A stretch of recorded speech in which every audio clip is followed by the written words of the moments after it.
The Bicycle Frame Builder's Apprentice, Chapter 4. Mikey remained true to his word, turning up at the farm at just after 2:30 in the afternoon. As usual, Elsie made a fuss of him. "Can you stop for the evening meal?" she asked. He shook his head. "Mum will be expecting me back, Mrs. Gartside." "Don't you worry about that, young Mikey. I'll ring Pearl and invite her as well. It's New Year's Eve, and you're near enough family." Without more ado, she marched over to the phone. Connie was eager to get down to business. "Come on, get that bag open, Mikey, and show Ralph your walking stick handles." He did as she asked, placing his selection on the table in front of the older lad. Much to all their surprise, Jed had one in his hand before Ralph had his arm fully extended. "Is this Aaron's, Ed?" he asked. "Yes, I'm working on all the largest birds found in the area. That's a teal, the one with the long bill's a woodcock, the other's a mallard. I'm working on grouse and snipe, and maybe a peregrine falcon." "I wouldn't have mind one of these. I've always liked herons. Are they going to paint them, lad?" "I hadn't thought about it, but I'm going to put eyes in them once I've figured out how to make them or where to get them from."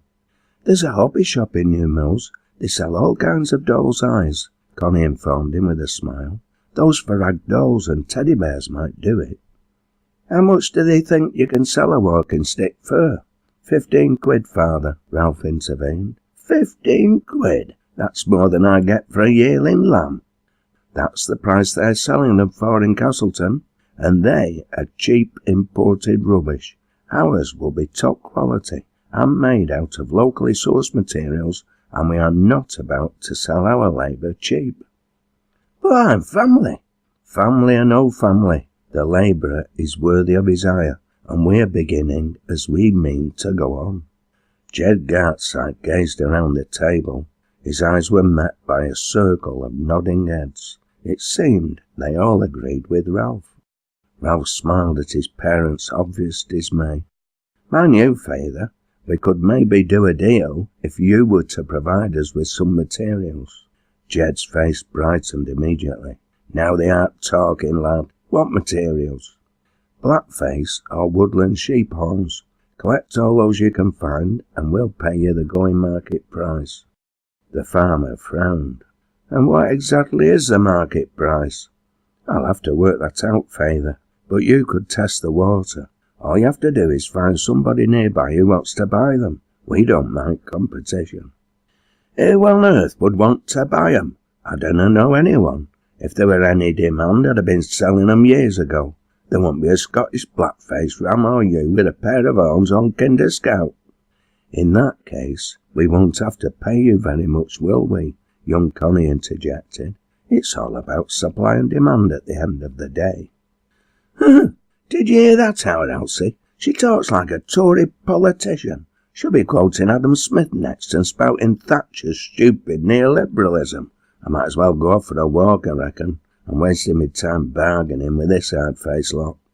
"Well, you could go down to the village for me, love. I can always make use of a spare bag of sugar and more flour. Supplies are getting low." "Nay, lass, I'm going to talk to the sheep. I'll maybe get more sense out of them." Elsie laughed as he donned his ragged old coat and cap and made his way into the yard. She looked across at her son. "You shouldn't wind your feyther up, Ralph. He's really worried about the amount of sheep we've lost. He reckons getting on for 30 have gone." "I know, mother. I was only pulling his leg. I've already started making him a stick for his birthday." He shook his head. "At least we know which handle he likes," he pointed out. "Right, I reckon we need a brew." "I'll make it." Rosie was making her way to fill the kettle before anybody else could respond. "I think it's about time we got down to some serious business," Connie intervened. "I've got loads of new ideas how we could make some money." "New ideas?" Ralph sounded surprised. "I thought you were going to concentrate on building bike frames. Malc phoned last night and asked me to teach you how to braze." "Did you agree?" "Maybe. I'll take that as a yes. But it's going to take me ages to learn how to build frames. I'm going to have to make jigs and buy tools, and that means I'm going to have to accumulate cash. I've discussed it with Mal. It's a long-term project. I'm aiming to be competent and equipped to do it by the time I leave school." The kettle began to whistle. "Can you organise cups, Connie?" Rosie asked. The younger girl rose from her seat. Elsie looked across at Ralph. They were both used to Connie rushing into things. Talking about the longer term was a completely novel development. With the tea brewed and everybody settled once more, they all looked at Connie expectantly. She smiled. "The problem as I see it," she began, "is how to build up sufficient funds. The walking sticks are a better idea than sledges, because materials are readily available and fairly cheap, and there's a steady all-year-round market. We can begin making money straight away, and we can plough it back into our cooperative." She paused for breath. Nobody questioned her use of the word our. "I want to work with metal, not wood, but I need to make useful things that will sell all the year round. Something simple yet attractive." Again she paused. Ralph looked at her as if willing her to go on. "Well, come on, Connie, what's your big idea?" He was obviously becoming impatient. She bent down to root in the canvas bag she placed beneath the table. "This," she said, a note of triumph in her voice. She placed a strip of metal, approximately 25 millimeters wide, 3 millimeters thick, and 30 centimeters long, on the tabletop. It was shaped like a lazy S, with a twist in the middle, and was painted matte black. They all, without exception, looked at her as though she was as daft as a brush. Ralph was the first to recover his senses. "What on earth are you talking about? How is that piece of scrap going to make us money?" Connie bent down again, but this time lifted her bag and placed it in front of her. She extracted an identical strip of steel and placed the two back to back. "There," she said. "Don't you think that looks nice? And all I have to do is rivet or braze or weld them together." She delved into her bag once more and brought out 2 more strips of steel, this time shaped like a U, except that one upright was longer than the other.